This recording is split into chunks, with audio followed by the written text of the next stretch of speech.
warahmatullahi wabarakatuh. Waalaikumsalam warahmatullahi wabarakatuh. Puji syukur kita haturkan kepada Tuhan Yang Maha Kuasa yang telah memberikan kesempatan kepada kita untuk hadir pada siang hari ini. Selawat dan salam tidak lupa pula kita berikan kepada Nabi kita Muhammad sallallahu alaihi wasallam dengan ucapan Allahumma sholli ala sayyidina Muhammad wa ala ali sayyidina Muhammad. Hari ini kita akan membahas tentang budaya positif.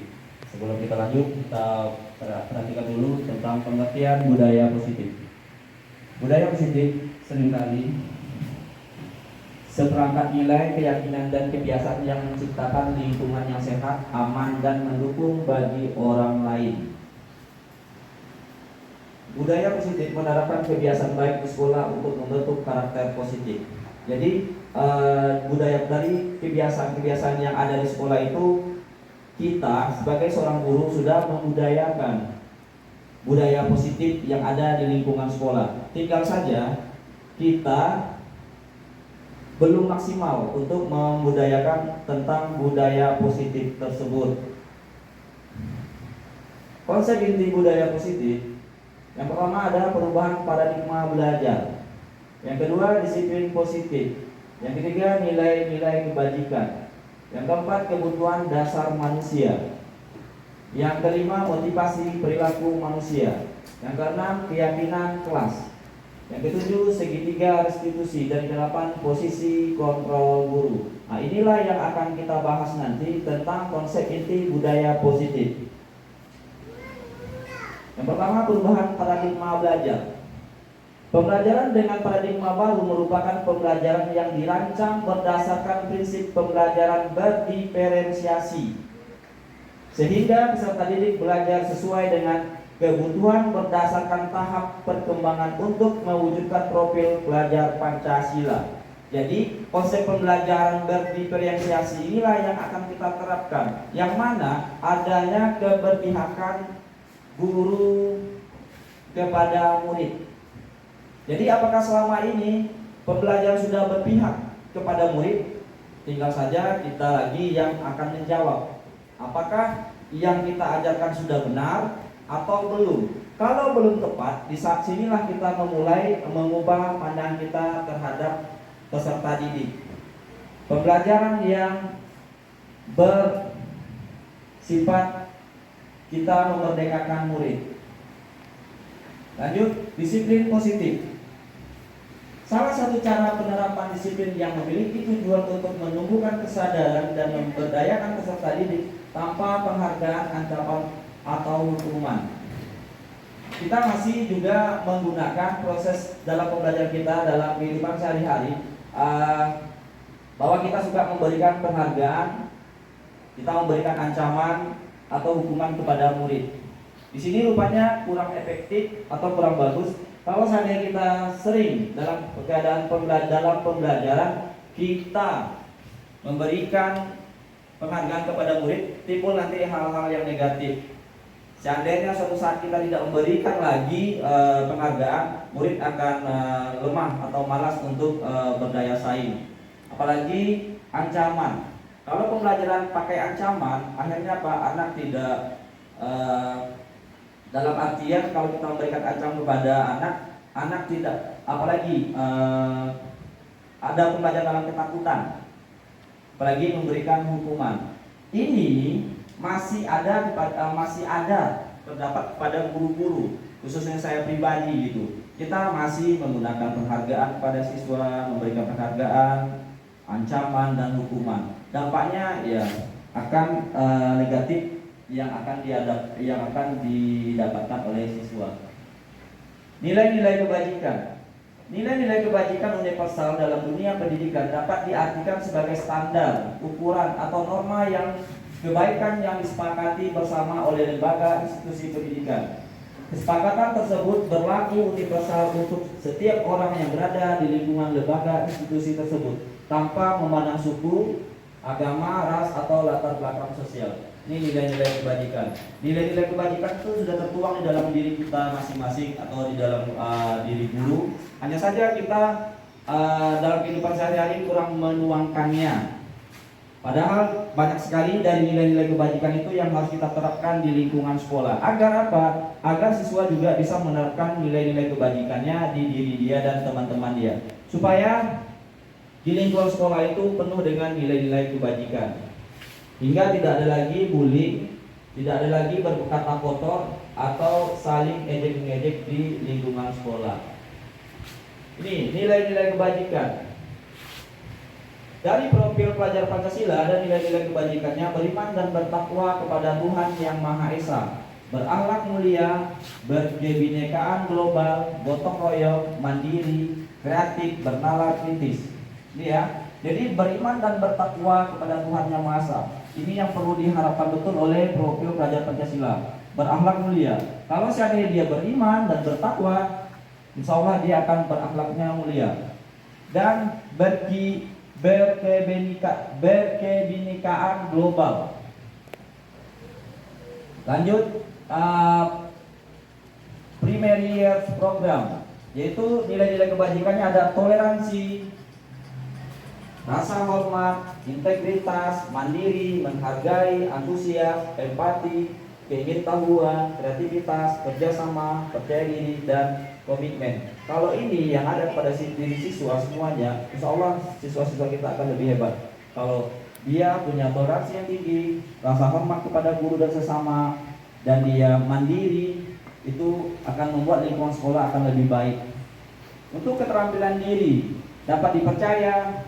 Banyak sekarang kita krisis moral, krisis kepercayaan. Kenapa? Banyak siswa yang susah untuk berbicara jujur, lurus hati, pendengar yang aktif. Pendengar yang aktif itu maksudnya dia mendengar dan bisa menyampaikan kembali apa yang didengarkan.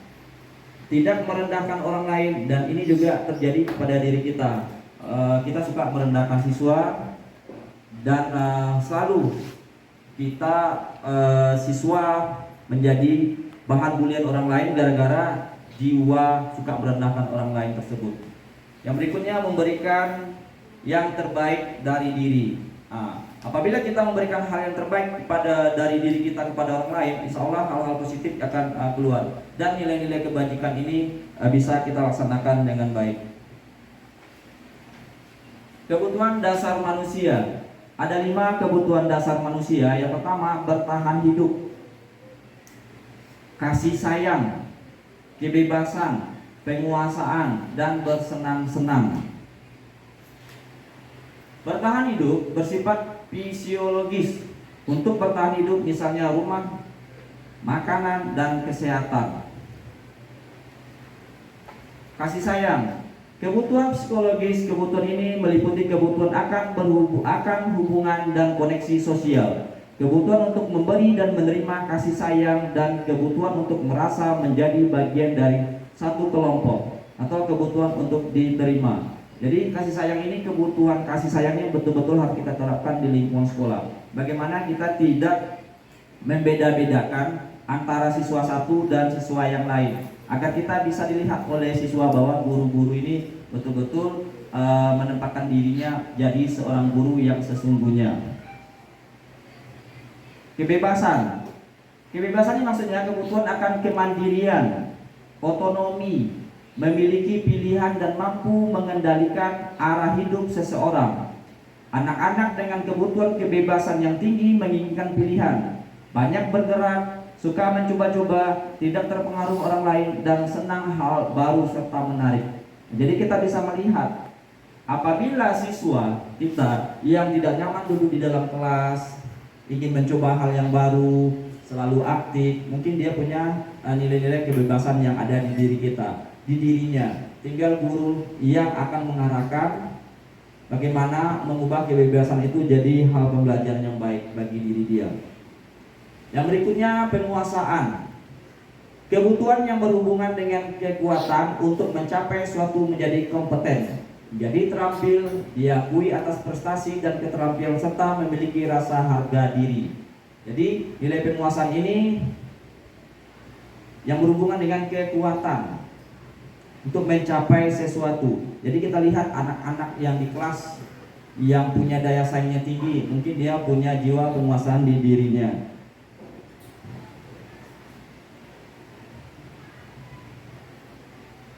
Lanjut. Bersenang-senang. Kebutuhan untuk mencari kesenangan. Kita lihat ini pada diri manusia ini semua ada ya, keinginan untuk bersenang-senang, bermain dan tertawa. Anak-anak dengan kebutuhan dasar kesenangan yang tinggi biasanya ingin menikmati apa yang dilakukan. Mereka akan berkonsentrasi dalam mengerjakan hal yang disenangi. Mereka juga suka bermain dan suka mengoleksi barang, suka bergurau, suka melucu dan menggemaskan, bahkan berlaku buruk.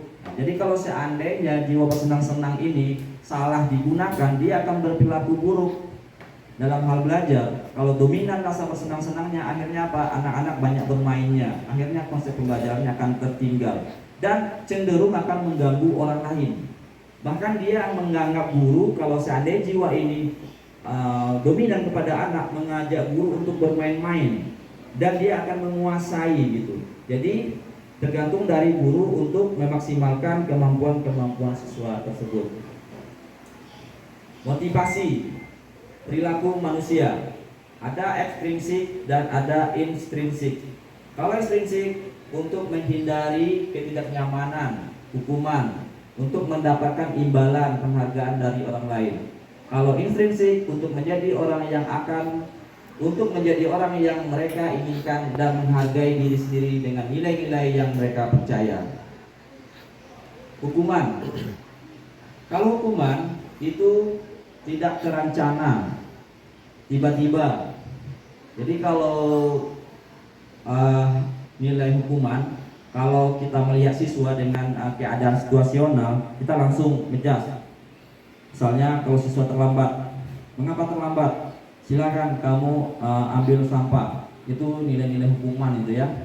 Murid tidak tahu apa yang akan terjadi, dan murid tidak tahu apa yang akan terjadi, yang akan dia lakukan ke depannya. Apakah mengut sampah atau disuruh pulang, dia tidak tahu karena tanpa direncanakan. Bersifat satu arah. Jadi siswanya yang akan tertekan. Berikutnya berupa pembentuk fisik, psikis. Ada fisik, ada psikis. Jadi ini ada 4 yang kalau hukuman ya. Berikutnya konsekuensi. Tadi hukuman, sekarang konsekuensi. Kalau konsekuensi, yang pertama dia terencana, disepakati sesuai dengan peraturan. Ini sering kita buat di dalam kelas ya. Murid tetap dibuat tidak nyaman. Konsekuensi ini murid juga tetap dibuat tidak nyaman. Misal kenapa? Karena kita sepakati. Tapi kalau dia melanggar, dia akan melakukan konsekuensinya, tetap juga dia tidak merasa nyaman. Yang berikutnya, sikap guru selalu memonitor murid. Guru selalu memantau murid. Jadi itu dari konsekuensi.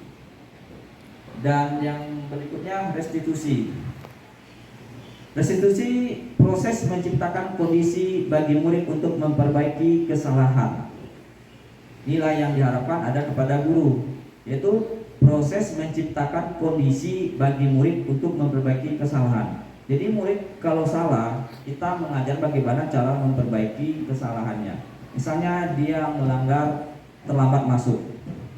Kalau dia di saat dia masuk terlambat, kita ada pertanyaan-pertanyaan yang membuat dia bisa memperbaiki kesalahan tersebut. Mengapa kamu terlambat? Misalnya dia bangun kesiangan. Bagaimana kamu biar tidak kesiangan lagi? Jadi dia akan tahu apa solusinya dia lakukan. Atau dia menyuruh orang tuanya untuk membangunkan nanti, memasang alarm, dan lain-lain sebagainya. Dan proses kolaboratif yang mengajarkan murid untuk mencari solusi sendiri. Nah, dia akan mencari solusinya. Setelah dia tahu kesalahan dia, apa solusi ke depannya, akhirnya dari cara kita menggunakan restitusi, siswa akan paham dengan kondisi dia. Dia akan paham dengan kesalahan-kesalahannya. Mudahan dengan cara penggunaannya segitiga restitusi nanti, siswa bisa jadi tidak banyak permasalahan lagi. Mengapa keyakinan kelas? Mengapa bukan peraturan kelas? Ini sebuah pertanyaan, mengapa kita membuat keyakinan kelas bukan peraturan kelas? Tadi kita sudah melihat bahwa hukuman, kalau hukuman sifatnya satu arah, Sedangkan keyakinan kelas sifatnya dua arah. Jadi ada timbal balik. Maksudnya siswa tahu apa yang dia lakukan salah, dia akan tahu bagaimana cara menyelesaikan kesalahan dia. Keyakinan kelas. Keyakinan kelas yang dibuat bersama peserta didik akan membuat peserta didik merasa memiliki kelas tersebut. Nah, ini dia. Jadi dengan membuat keyakinan kelas, peserta didik itu merasa kelas itu milik dia. Kenapa? Karena di dalamnya itu ada kesepakatan antara dia dan guru di dalam kelas tersebut. Proses pembentukan keyakinan kelas mewujudkan budaya positif. 1. Tanyakan pendapat peserta didik tentang masalah dan harapan kelas. 2. Eksplorasi ide dari peserta didik untuk mencapai kelas impian. 3. Ambil kesimpulan dari ide peserta didik. 4. Ubah ide menjadi keyakinan kelas. 5. Tanda tangani kontrak keyakinan kelas. Mungkin hanya itu yang dapat saya sampaikan.